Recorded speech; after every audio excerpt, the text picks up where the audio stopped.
Good evening, and thank you for joining me. I want to start by acknowledging that there are people that are usually with me for this event that are not here tonight. Travis Miller, who is loved and embraced by my family as another son, and my baby sister Ursula, who passed away just 2 months ago. It's ironic that I received pink and white flowers today of all days from one of her high school classmates, Dr. Quentin Williams. Thank you. In honor of my sister, whom I lost on March 27th of this year at 41 years of age, I am wearing pink tonight, her favorite color. And I humbly ask all of you to join me in a moment of silence.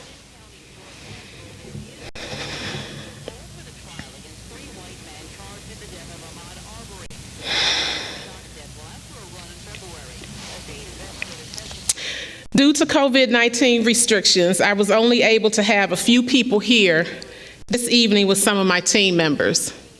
But the person always by my side is my husband, Keith. Thank you. Who would have known that in June 2020, we would be living through a pandemic and I would have to give a State of the City address virtually? Though all of you cannot be in the room with me as I would like, I am going to do my best to help you see the positive things that have been happening in our city over the past year. We are living in historic times. Our grandchildren and great-grandchildren will one day read about the impact of COVID-19 and its impact on the world. And more importantly, how we Kankakeeans fought our way through this pandemic. I want to thank our community health providers, first responders, and all essential workers who have stepped up their efforts in response to this pandemic. I know all of you are exhausted, but I appreciate the way you show up for all of us every single day. Since this pandemic started, I got in front of this issue and provided video updates almost daily. I posted press releases and shared resources to keep you informed. With regular communications and prayer, I strive to reduce the anxiety and fear surrounding this virus and help equip all of us to attack it. In partnership with our state legislators, I wrote a letter to support and advocate for employees at Shapiro Developmental Center to receive the PPE needed so they could do their jobs safely.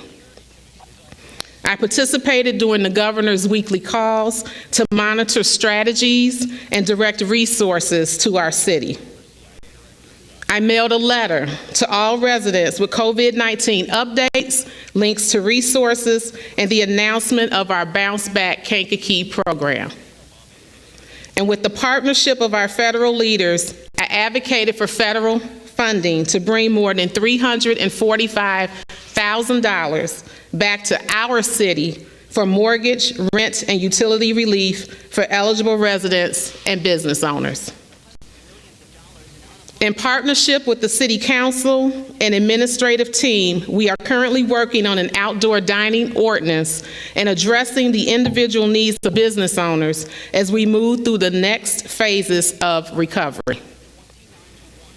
Several years ago, you heard me say that Kankakee will not be defined by its challenges, but we will be defined by how we responded to those challenges. Now I'm going to share with you about how we are responding, and more importantly, how we are moving Kankakee forward. I want to start by thanking the team that is here to support me this evening and my administration.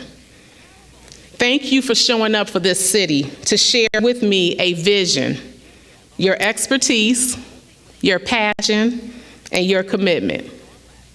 For many years, the city of Kankakee had been static in terms of technology, economic development, best practices, and staffing structures.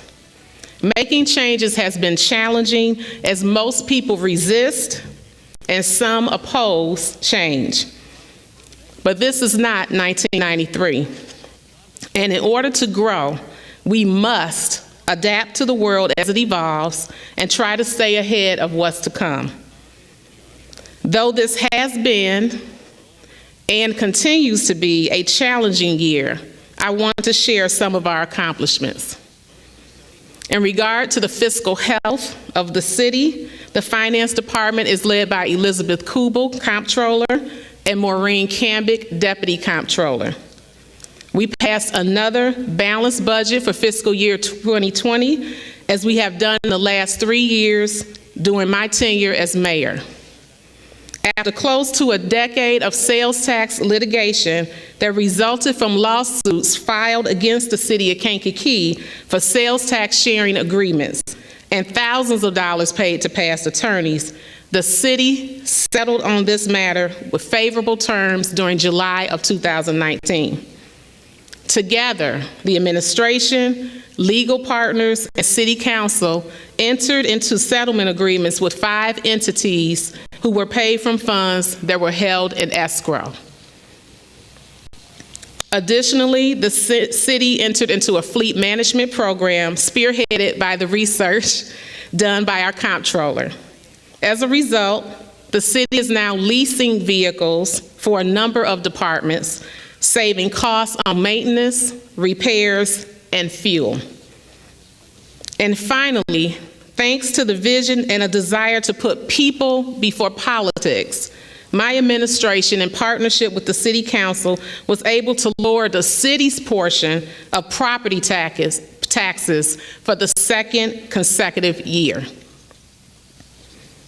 This was a bipartisan effort and a demonstration of my ability to lead and rally this team to get this done for our community. Listening to the concerns of property owners regarding high taxes, educating the community with our plan, and bringing the full 14-member City Council on board to secure a unanimous vote has been a huge win for all property owners in the city of Kankakee. In our code department, we are led by Tamora Nelson, code official. When I became mayor during 2017, I was shocked to find the city was operating and following the 2003 building codes. This year, Tamora worked with her staff and the code committee led by Alderwoman Cherry Malone Marshall and co-chaired by Alderwoman Carmen Lewis to make sure the city updated to the most recent building codes, which are from 2018. We started outreach initiatives to include an inspection feedback form for landlords and surveys to improve the rental inspection process. We processed over 1,100 permits and collected more than $480,000.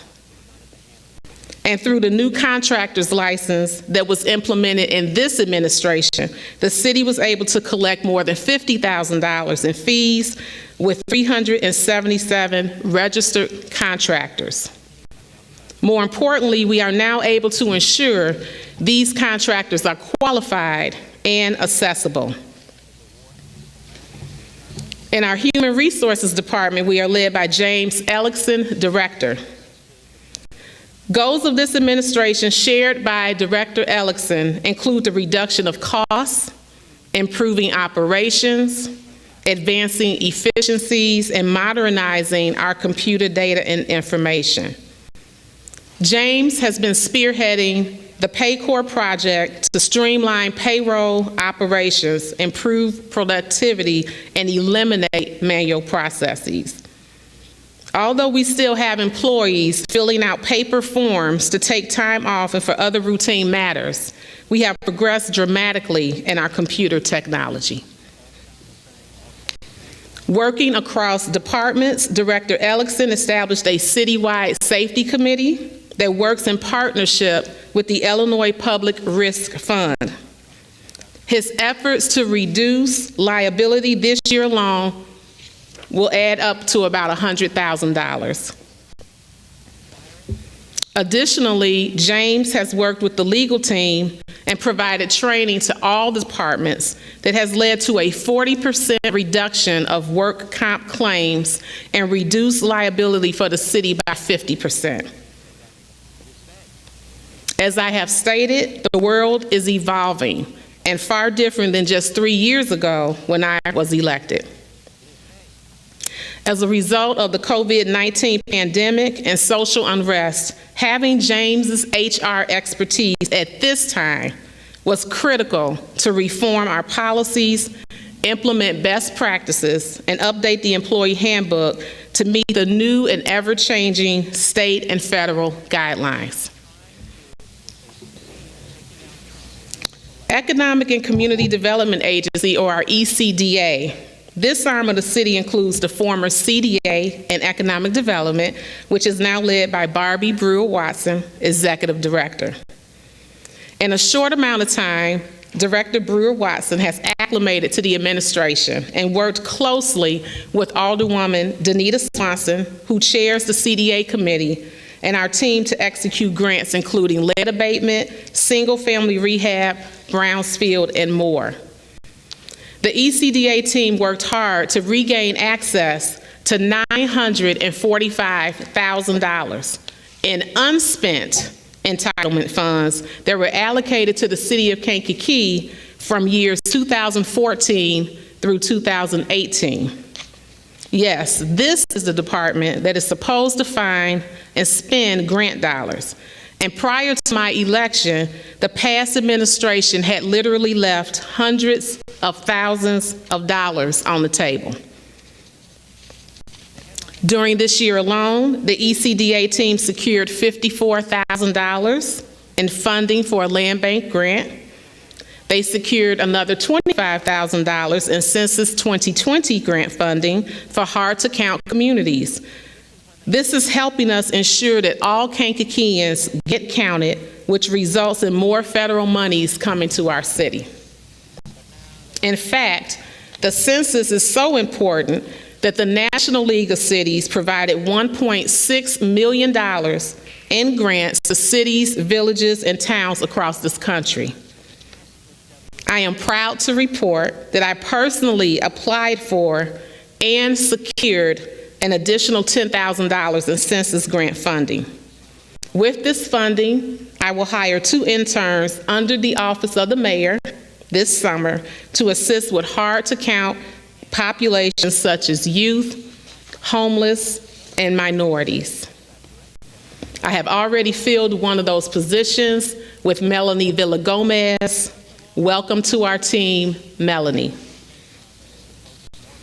The interns under the Office of the Mayor will also work on census counts, outreach initiatives, and advance the work of Kankakee United while gaining skills needed for career development. I am looking to fill another position, so if you know of any youth who are looking for work this summer, please have them apply through our city's website. In regard to home ownership, under the ECDA, the Kankakee Housing Incentive Program, or KHIP, has helped 12 new families become homeowners in the city of Kankakee. I must mention that without the partnership of Midland States Bank, who allocated $150,000 to the program, those homeowners would not have received that assistance. I would like to thank Scott Snavely and Midland States Bank for their continued support of this program and remind all of you that applications are still available. With the hiring of our designated Business Attraction and Retention Coordinator, Brad Binoy, the community has experienced many benefits. Brad is a Kankakee native and recently returned home to work in his hometown, aiding our business owners with his expertise in management, grants, and customer service. Making it easy to do business in the city of Kankakee is a priority for everyone, and that has been demonstrated by many efforts. The ECDA has implemented an aggressive outreach strategy to engage the community and our business owners. Through a designated tab on the city's website, community surveys, business retention visits, and the formulation of the new Citizens Advisory Board, CAB, we are engaging our residents on key issues. The Citizens Advisory Board is comprised of a diverse cross-section of community stakeholders who provide input on how the city utilizes its grant funding to improve the quality of life for those who live in our city. Working with the Economic Development Committee, chaired by Alderman Fred Tedder and co-chaired by Alderwoman Stacey Gall, there have been a number of new businesses that opened this past year. Those include Evolve Clothing Company, DC Glam Salon, Pizza Hut, AmeriGreens, and Tractor Supply at Exit 308. Evolve Clothing Company, owned by Christy Smith, is an upscale boutique, and I had the pleasure of purchasing my daughter's Christmas presents there last December. Tractor Supply in Ward 4 is located in a TIF district, and prior to moving in, there had been no economic activity in that TIF for 10 years. It is important to know the tax increment finance districts are vital to the city's growth as they help us attract new businesses and industry to economically help our city. Earlier, I mentioned new businesses, but the city has also had some business expansions this past year. And some of those include 5 Star Wings, Yellow Elephant Gallery, and a recent purchase by Doug Baum of the Clock Tower and PNC Bank in downtown Kankakee. If you speak with some of my staff, they will tell you that 5 Star Wings, owned by Troy Clark, has the best lemon chicken wings and peach cobbler in town. And though the COVID-19 pandemic delayed the annual Mayor's Conference sponsored by the Kaufman Foundation of Kansas City, I am still very committed and engaged in doing the work to learn more about strengthening small businesses and supporting ecosystems in our community.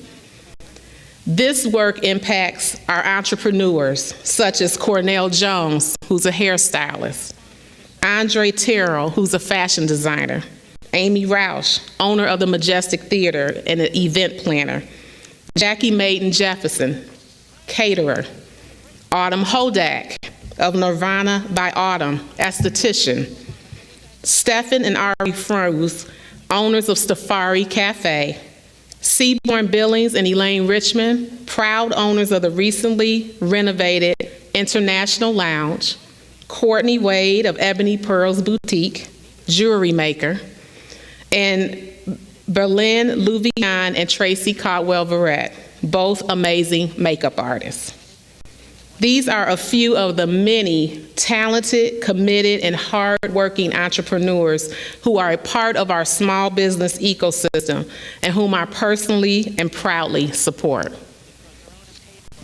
For Kankakee to continue to thrive, we must encourage new businesses to locate here by showing them our support. In our fire department, we are led by Chief Damon Schultz and Eric Bonas, who serves as Deputy Chief. This year, we purchased an additional ambulance to ensure a reliable vehicle in our fleet to meet the medical emergencies of our residents. The department provided fire safety education to every public and private school in the city of Kankakee from kindergarten through 3rd grade. And during the past year, our department's Insurance Service Organization, or ISO rating, increased from a 2 to a 1, making it one of the few fire departments in the state of Illinois to receive a #1 rating. This is significant because the rating measures the department's ability to effectively respond to fires and emergencies. In the history of the Kankakee Fire Department, the department has never achieved an ISO rating of 1.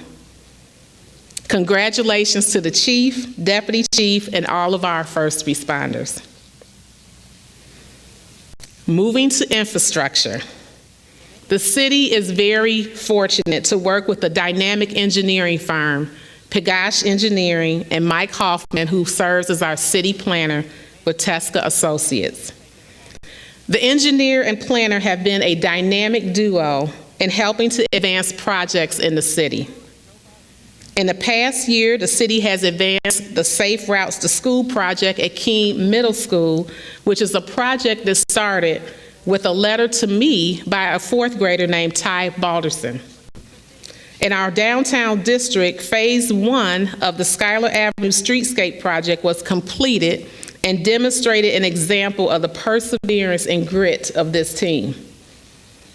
Though a rainy season impacted construction schedules and delayed this project for months, once completed, I rallied the team, pushing for a community celebration of this project. I wanted to celebrate this completion of this project not only because of the beautification it provides in the heart of our downtown, but I wanted to start to change our city's narrative, which included the slogan from the late 80s and 90s that said, "The last one in Kankakee, turn off the lights." That awful slogan spoke to a time in our city when we lost thousands of manufacturing jobs, saw an increase in crime, and many families experienced feelings of hopelessness. On February 4th, 2020, a brutally cold day, this community stood with pride, demonstrating and celebrating our resilience. Attending this event were children, city staff, elected leaders, and business owners like Terrence Hooper, who owns Grapes and Hops, and Elizabeth Dunbar, who owns the Yellow Elephant Gallery, located in the Burfield and Remington downtown. Our message was and is, Kankakee has turned the lights back on, and we are moving forward. Together, we are developing into a thriving community where our downtown is beautiful, vibrant, and fun things are happening. Efforts to implement the Riverfront Master Plan, which was adopted by the City Council during July 2018, have also continued. This past year, we have secured additional grant funding for land acquisition. We have formed the Kankakee Riverfront Society nonprofit to raise funds, and we hired a team to create the brand for this transformational project that will not only have economic, recreation, and social impact for the city, but also for our region in the years to come. I want to thank the Kankakee Riverfront implementation team for all of their work. Moving to the east part of town, we find Hobby Avenue. As you all know, Hobby Avenue is a main route to the eastern corridor of Kankakee County.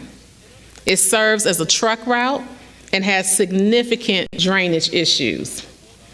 Located in the 1st and 7th wards, this corridor has not seen a lot of investment, particularly in infrastructure. Alderwoman Cherry Malone Marshall currently serves as one of our city council representatives for the 4th ward, and she shared with me that she has lived in the 1st ward her entire life. As a little girl, she and her neighborhood friends would get in a canoe and paddle along the street because that's how much water flooded Hobby Avenue. It may have been fun as a kid, but I know, and you all know, that no one in our city deserves to live in a neighborhood that floods every single time there's heavy rain. This project has now come to the top of the list, and I have fought for our city to keep it there. It will be federally funded with $4 million for improvements to the road, drainage infrastructure, and more. Construction is anticipated during year 2021. Moving to our environmental services utility, our city is very fortunate to have Pete Shield, who serves as our superintendent and has worked for the city of Kankakee for more than 27 years. Pete brings extensive knowledge of the city's infrastructure. The utility houses our lab, which processes water samples to ensure that we all have safe drinking water.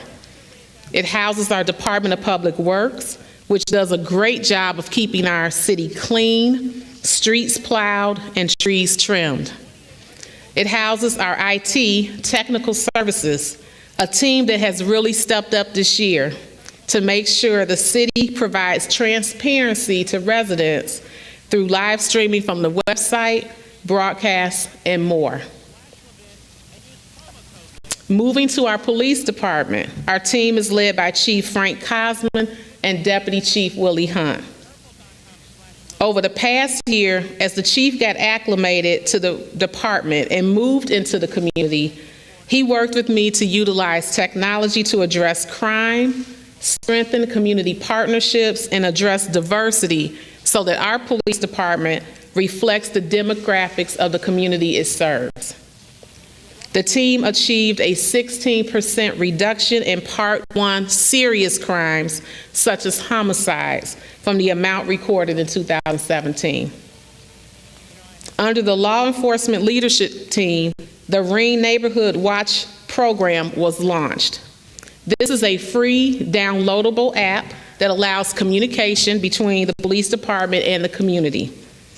When discussing the Reen app tool with the community, Second Ward resident Patricia Santorio Marin thanked the city for providing updates through the Reen, since it helps to keep information in real time.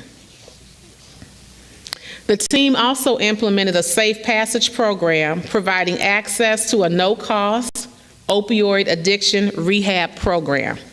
So instead of criminalizing residents who are suffering from addictions, we now have a resource and plan to help those residents get the care that they need. Additionally, over the past year, the police department hired 6 patrol officers and increased the diversity of the department, with 3 of those hires being minorities. The city partnered with our state's attorney, Jim Rowe, county judges, and county board to implement technology to monitor juveniles who have violent offenses. Thank you to our county leaders for their partnership. Earlier in my term, I had the good fortune of visiting a Strong Neighborhoods home in Rockford. I was impressed with the partnership that I witnessed between the police department and the community, and I believe that this would be a good tool for the city of Kankakee. As part of the Kankakee United initiative to address gun violence, the Strong Neighborhoods Home is a valuable resource for our Second Ward families who are experiencing the highest incidence of gun violence in our city. I want to thank our local United Way, led by Executive Director Kirsten Rust, and the leadership team of the Kankakee School District, led by Dr. Janera Walters, for partnering with the city on this project. I also want to thank Alderwoman Stacey Gall, who has been a strong advocate of this project, lifting the voices of the residents in her ward and working closely with Director Brewer Watson, the CDA committee, and the city's ECDA team. And in response to the recent shootings that occurred around some of our elementary schools during the fall, the goal of the administration was to purchase this home by summer 2020. I am proud to report the city team did deliver this year, with the city council approving the purchase of the Strong Neighborhoods home last month. This home will be a safe place for our youth and families in the Second Ward, providing programming, tutoring, mentoring, with the addition of a police substation on site.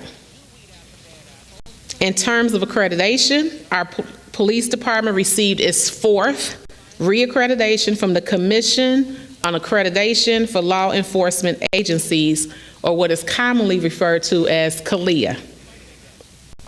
CALEA is a national commission on accreditation for law enforcement credentialing authority based in the United States, whose primary mission is to accredit public safety agencies, namely law enforcement agencies, training academies, communication centers, and campus public safety agencies. Some benefits of having this certification include greater accountability within the police department, staunch support from government officials, and reduced risk and liability exposure. Congratulations to our police department on a job well done. I want to thank Theotis Pace, president of our local NAACP branch, and Chief Cosman for their leadership in adopting the 10 shared principles. The 10 shared principles were established between the Illinois Association of Police Chiefs and the National Association for the Advancement of Colored People, NAACP. The shared principles help bridge the gap of mistrust between law enforcement and communities of color. In the state of Illinois, the principles have been adopted by 168 police departments. We recently saw this commitment from our police department demonstrated just this past weekend during the peaceful protests led by Travis Miller, Sharday Lawhorn, and Kashana Roberts that occurred in response to George Floyd's death and police brutality. Though the organizers did not have permits from the city, specifically to shut down state routes, the police chief and I understood this was the time to seize a moment within our community and our nation. A big part of our jobs as mayor and police chief is keeping our community safe. And during our conversations, Chief Cosman and I committed to allowing protesters to peacefully and respectfully raise their voices. I am very proud of our department's conduct in serving and protecting not only the protesters, but the rest of the community. Thank you to the peaceful protesters, our community residents, our police department, for being an example of what respect, dignity, and peace looks like while bringing attention to such serious issues in our country. Before I close on my comments about our police department, I want to mention Keenan Love, who is with me this evening. Keenan is from our city and moved to Chicago some time ago. To demonstrate his support to end police brutality, he walked 46 miles, 1 mile for every year George Floyd lived. He chose to walk from Chicago back to his hometown of Kankakee. The grueling demands he placed on his body demonstrated his peaceful protest and determination to stand against what is happening to Black men in our country. And in doing so, he rallied communities along his journey who supported his efforts. People such as Debbie Davis Humble and myself, who couldn't get out and walk, but we made financial contributions. Ayanna Smith, who drove to meet him near Matson, took his blood pressure and provided him water. Taisha Smith, who made him a finish line of balloons so that once he crossed the line in Kankakee, we all could celebrate him. And finally, Kent Wade, who monitored and reported Keenan's progress through social media to keep the community informed of how things were going. Keenan started this journey for George Floyd and all Black men who fear for their lives. He did not do this for attention, glory, or social media likes.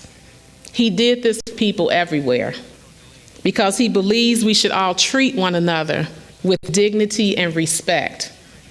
He believes in unifying his community and not tearing it down. Before he took this journey, I did not know him, but I will say that I am proud that I have met you, and I'm very proud that you are a Kankakeean. You exemplify the best of who we are. As a people, we are loving, we are strong, we are passionate, we are determined, and we are overcomers. So to you, Keenan, and peaceful protesters of all ages, all ethnicities, all genders, and all religions, we see you, we hear you, we support you, and we love you. And to you young people, you especially give us hope that we can work together toward a better future. At this time, As you all know, I invited Keenan Love to be with me this evening for the State of the City address. I would like to bring him up and present him with a plaque.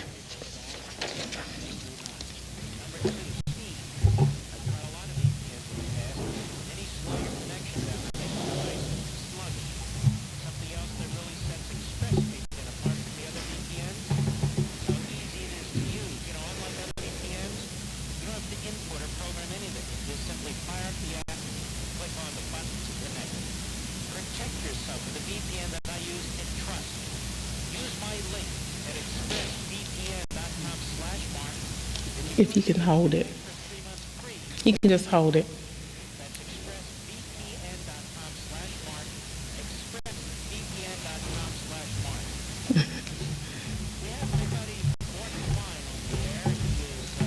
I'd like to present to you Keenan Love for your peaceful protest and bringing the community together to generate awareness of social injustice, presented by Mayor Chastity Wells Armstrong, June 4th, 2020. Thank you so much for what you did. Thank you, I appreciate it.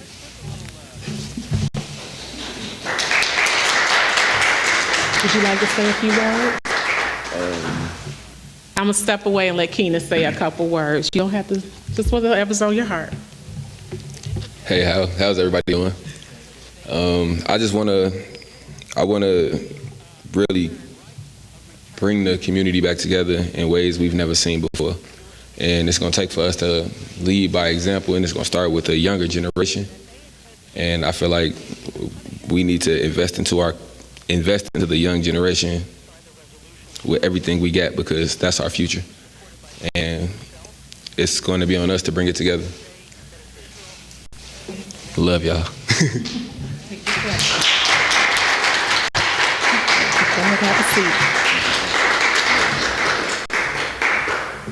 Thank you, Keenan, for your example, for changing the narrative of what Black men are, for showing that we can peacefully protest. Thank you for that.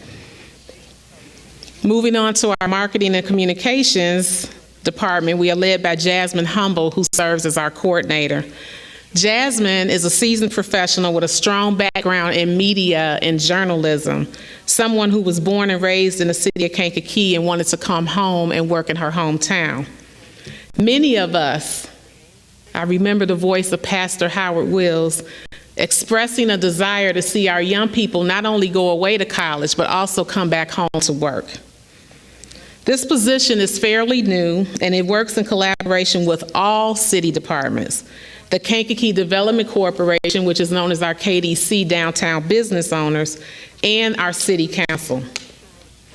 Jasmine has written more than 100 press releases to keep residents updated with regard to projects, initiatives, events, and public service announcements.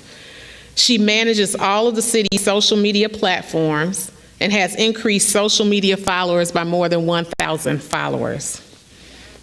She works closely on my outreach initiatives, including Love My City, My Healthy Hometown, monthly observances to lift up our community, and Kankakee United. She has created and produced videos for the city's social media and website, with her #1 video that exceeded 7,000 views, featuring the police department for National Law Enforcement Appreciation Day during January of this year. In 1993, there was no social media. Residents did not expect to have news in real time. Jasmine, as a one-woman department working with my office and interns in her role, has enriched our city's presence in the digital space and improved the quality of life and culture of our residents. Even surrounding municipalities look to our city and our social media sites for information and resources. Moving on to our Kankakee Public Library, we are led by Steve Bertrand, Executive Director, and Allison Beasley, Assistant Director, another dynamic duo. Over the past year, the library added Canopy and movie service, which is available to library card holders. They have started replacing old computers with new ones so our residents have the best technology. And they launched a library of things, which allows patrons to check out an assortment of items such as board games, household tools, or instruments. What can I say? There is no doubt we have one of the best libraries in the state of Illinois. It is beautiful, it is welcoming, and the staff are responsive to the needs of our community. I would be remiss if I did not mention my executive assistant in the mayor's office, Lynne James Williams. Lynne is a Kankakee native, Kankakee School District graduate, and has a heart for our youth. She has streamlined processes in the mayor's office and has taken on the role of city lead for our Kankakee United initiative to address gun violence among youth in our community. She has strengthened partnerships in the community and established programming for youth through this initiative. And I want to say thank you, Lynne, for all you do to make Kankakee better. As we keep our youth in mind, as Keenan mentioned, we know they need our support now more than ever, especially during these uncertain times. I want to first congratulate the class of 2020. We are proud of you. And while this year did not go as planned, and many of you are very disappointed that you did not have the opportunity to traditionally celebrate milestones, you all have proven that you are able to adapt. Being able to adapt is a skill that will serve you well, because there are times when challenges will come and you will be forced to adjust, as we have seen it and lived it the past 3 months. To further support our youth, I have continued to partner with Olivet Nazarene University and other academic institutions, providing students internships with the city to learn about local government and gain exposure to workforce skills. I especially want to thank Olivet Nazarene University and specifically Susan Wolf, Executive Director of University Relations and Communications Professor. Susan mentored a dynamic group of public relations students and facilitated partnerships with the City of Kankakee to work on marketing, communications, and PR. One of their shining stars, Rachel Schramm, was part of the student cohort, and I am very proud to report the City of Kankakee recently hired Rachel to serve in the ECDA as Outreach Coordinator. Congratulations to you, Rachel. With the help and generosity of community partners, I have again raised more than $10,000 this year and have awarded 5 $2,000 scholarships for my African American Civic Leader Scholarship. Those scholarships will go to Curtis Smith, Deasia Love, Janae Fleming, Kamia Smith, and Joe Martin III. I created this scholarship to reduce barriers for African American students. According to the United Negro College Fund, college degrees are regarded as a primary vehicle for reducing poverty and closing wealth gaps. Barriers to graduating from college for some African American students is evidenced by low retention rates for Black students across the nation. The retention rate is partially due to the fact that 65% of African American college students are independent, meaning that they must balance pursuing a degree with full-time work and family responsibilities. Those statistics speak to my own experiences of becoming a mother at the age of 18 and working multiple jobs to help support my family while putting myself through college. In this group of students this year, I am proud to announce that we have a future pharmacist, electrical engineer, financial advisor, business owner, and graphic designer. Let's give these outstanding students a round of applause.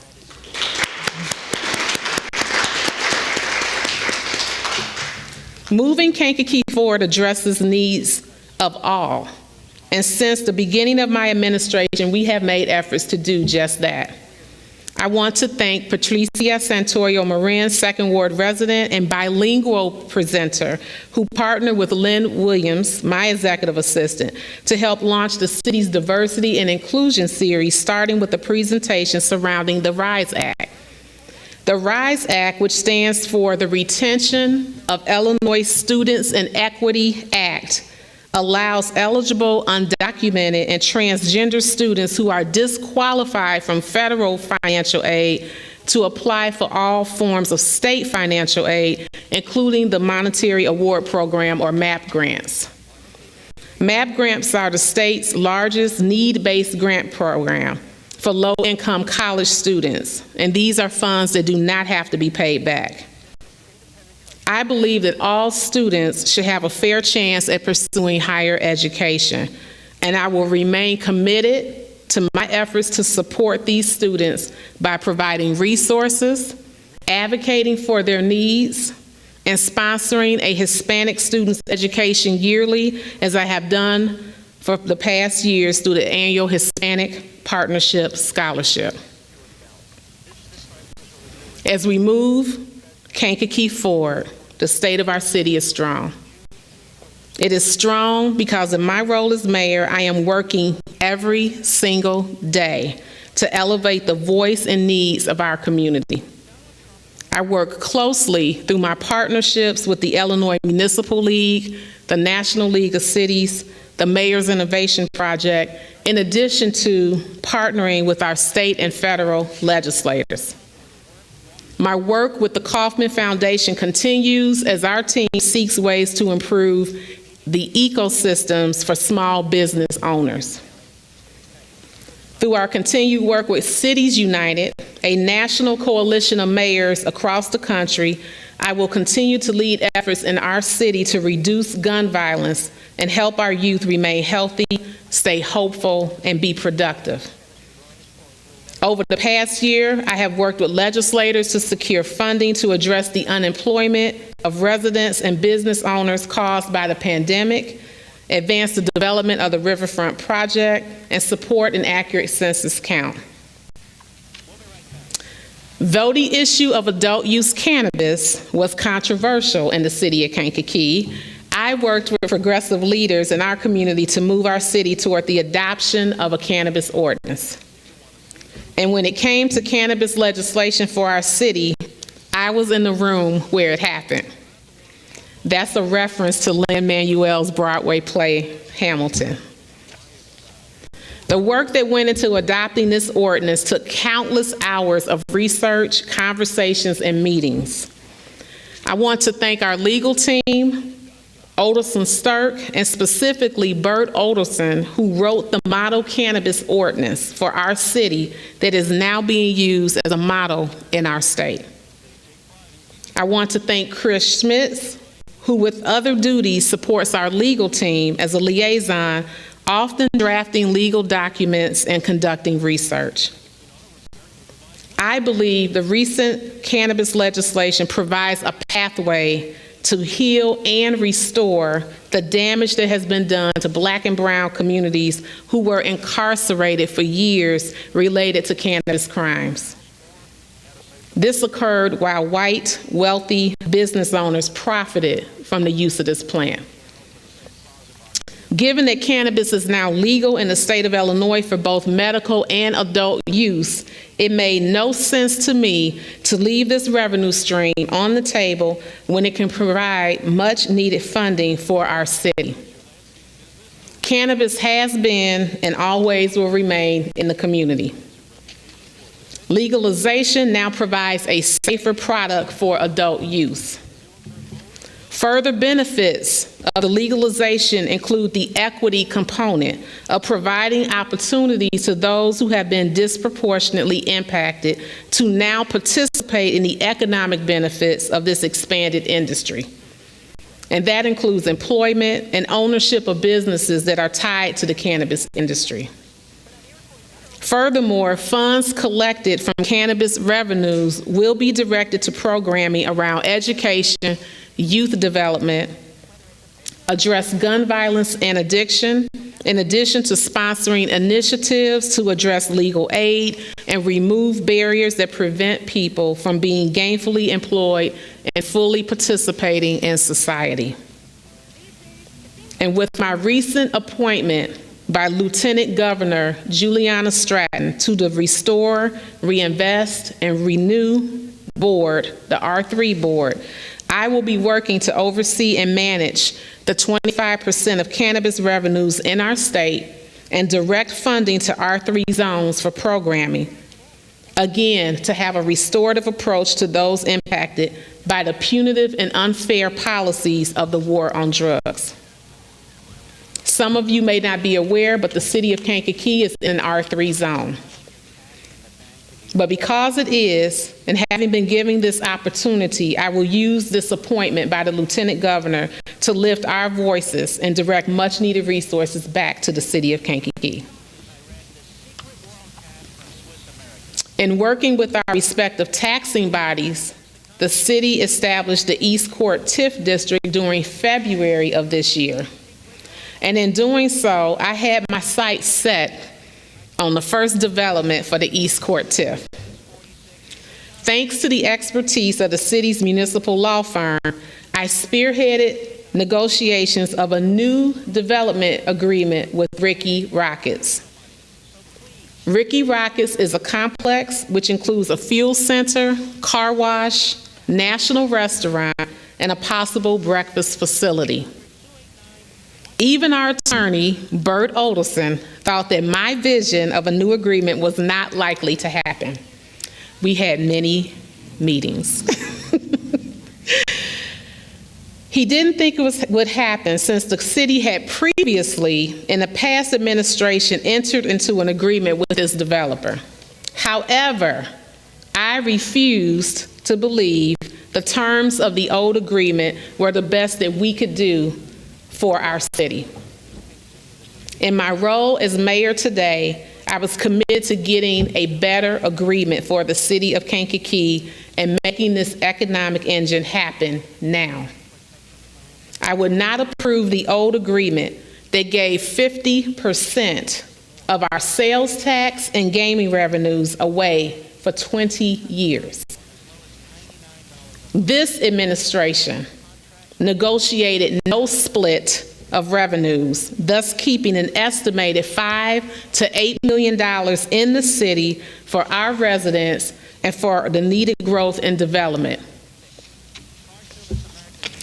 And with the unanimous approval of the City Council during April of this year, we secured a new deal, $10 to $12 million of investment on the east side of town off exit 312.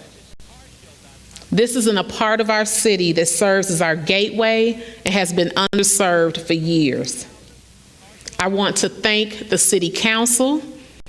We've had some new ones come on board, Alderman Mike Cobbs in the 6th Ward, Alderman Mike Prude. They were very engaged, but true leadership was shown with Alderman Carl Brown, Alderman Fred Tedder, and Alderwoman Swanson, who were strong advocates for this project.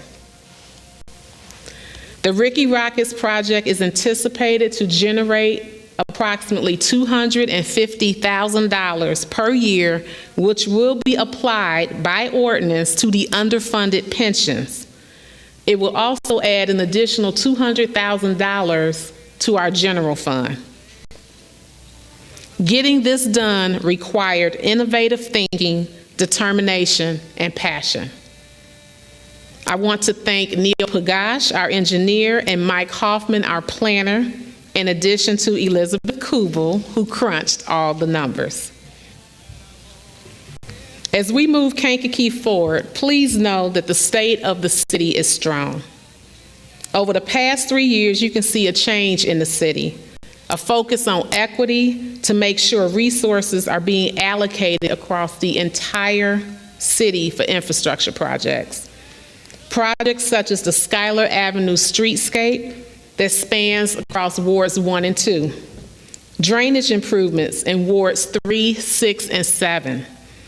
New businesses such as Amerigreens and Tractor Supply in Ward 4. Evolve Boutique in Ward 1, Pizza Hut in Ward 5, and more.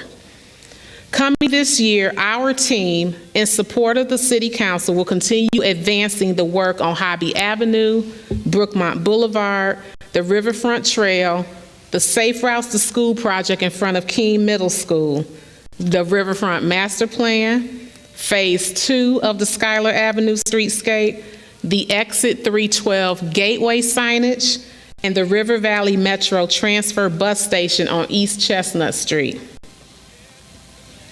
In regard to housing, the City of Kankakee portion of your property taxes decreased approximately 20% in tax year 2019, while the equalized assessed values increased close to $11 million. And as you all know, the city's housing stock is aging, and we have not built apartments in almost 50 years. Tasked with this issue, the administration has been working closely with J. Jeffers Company, a developer from Milwaukee, who is seeking to build multifamily housing with amenities to provide the type of quality housing that many of our young professionals and retirees seek in today's economy. Our goal is to start this project in the coming year. Our city is strong. It is strong because of the forward-thinking, committed, and hard work of this administration, including the City Council and our support staff. It is strong because we are not the administration of the status quo. It is strong because we are a visionary administration that will continue to move Kankakee forward. Our city is strong because of residents like you who love Kankakee like I do. As we move Kankakee forward, I will remain focused on bringing resources back home to our city. I will continue to lift the people and voices of our community. And I encourage you to stay engaged in the number of platforms we have created that allow you to do so. Those include our website, social media platforms, monthly Kankakee Chats live streams, monthly Mingle with the Mayor sessions, Friday night date nights with the mayor, monthly radio interviews, and when we are on the other side of this pandemic, events in our community. I truly miss seeing my people. As we move Kankakee forward, we must continue to be gracious in working together to navigate this pandemic and the recent tragic events which have resulted in great unrest in communities across the United States. We will need to recover from the financial and emotional impact of COVID-19. We will need to continue to address gun violence in our own community, but also the violence we see in the world. Racism, bigotry, and prejudice have been an ugly part of our past in the United States. But unfortunately, it is also an ugly part of our present. Our youth deserve a future free of violence, oppression, and brutality they witnessed in our nation. I offer my heartfelt condolences to all lives lost to police brutality, and most recently to the family of George Floyd of Minneapolis, Minnesota. I offer my heartfelt condolences to the families of our first responders who lost their loved ones through senseless crimes. I stand before you today as your mayor, who is an advocate for social justice, peace, and dignity of life for all persons. I have provided my local response to the incident in Minneapolis and am proud that our city has a police chief that will be working with me to lead a national effort to make systemic change to policing in this country. As I stated earlier, we are living and experiencing historic times. We are experiencing the challenges and pain of a municipality that needs more tools to work more efficiently for its residents. But as I pledged to you more than 3 years ago, and as we have proven to you in these past 3 years, the city of Kankakee will not be defined by those challenges.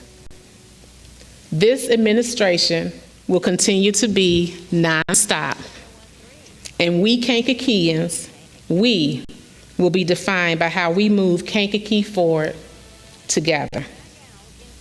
Thank you.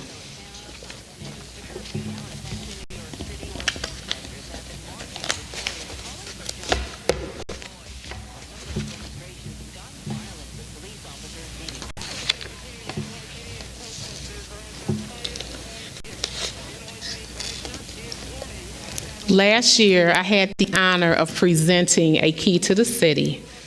And again, for this State of the City address, I wanted to identify another person from our community who has made a significant impact on the residents in our community. Taiwan Hagler was born and raised in Kankakee, Illinois, and currently resides in Westchester, Ohio. He has 2 sons, Darian and Taiwan II, and 1 daughter, Sarai. Taiwan was an outstanding football player and received numerous awards and recognitions during his high school career at Bishop McNamara High School. He was a highly recruited scholar athlete and received a full athletic scholarship to play football at the University of Cincinnati. He was a 3-year starter at outside linebacker and played in several bowl games for the Bearcats. He received the Brig Owens Most Outstanding Defensive Back Award in 2004. After graduating, he entered the NFL draft and was selected in the 5th round by the Indianapolis Colts. He spent 6 seasons with the Colts, competing in 2 Super Bowls and winning a Super Bowl in 2007. Post-NFL, he continued his education and in 2014 graduated from Xavier University in Cincinnati, Ohio, with a master's degree in sports administration. In 2006, the Taiwan Hagler Foundation was established, where they believe the goal is to enhance individual sports skills, as well as instill character development through teamwork and good sportsmanship.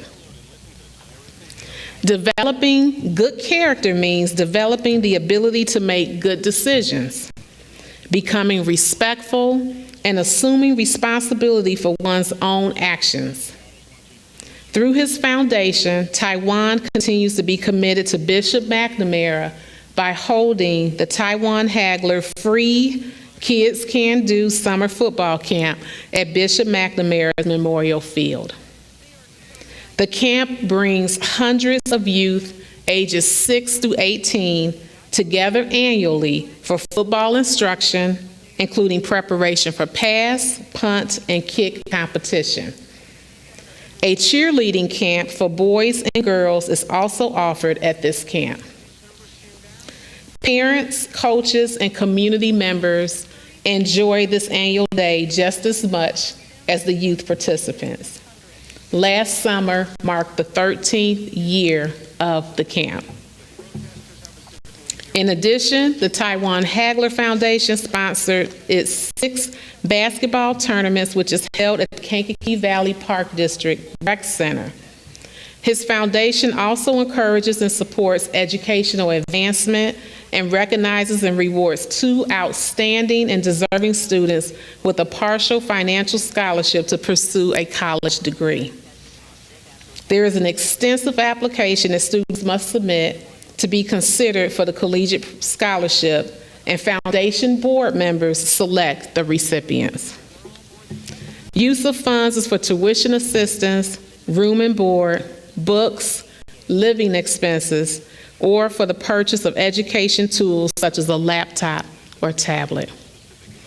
I think most people in our community know who you are, so without further ado, I'd like to bring up Taiwan Hagler and present him the key to the city.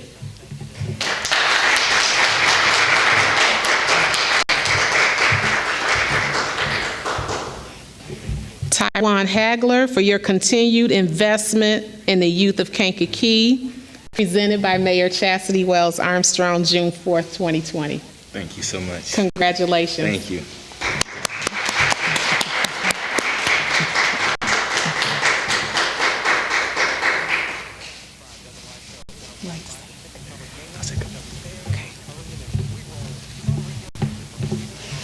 I'd like to thank everyone for the award, and it's definitely a blessing. And I love the slogan Kankakee forward, so I would like to be a part of helping move Kankakee forward. And I love the vision you have for the city, and we have great leadership. I'd like to keep going, let's keep this momentum going. Thank you.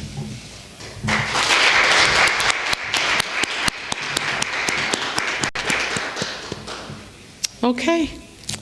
We have concluded our presentation for this evening. I want to thank all of you for joining me for our 2020 State of the City address. We've been a little busy this year and have a lot to look forward to in the coming year. And again, I want to congratulate Keenan Love for your passion and your example of peaceful protest. And Taiwan, it's such a pleasure to have you come back. I know you came from Ohio to be with us tonight. A lot of people leave and forget their hometown, but I really appreciate the fact that you come back every single year. It's been a pleasure to get to know you, work with your beautiful mother, Cynthia Willis, and anything that I can do to continue to support you, let me know. Okay, thank you. Everybody have a good evening.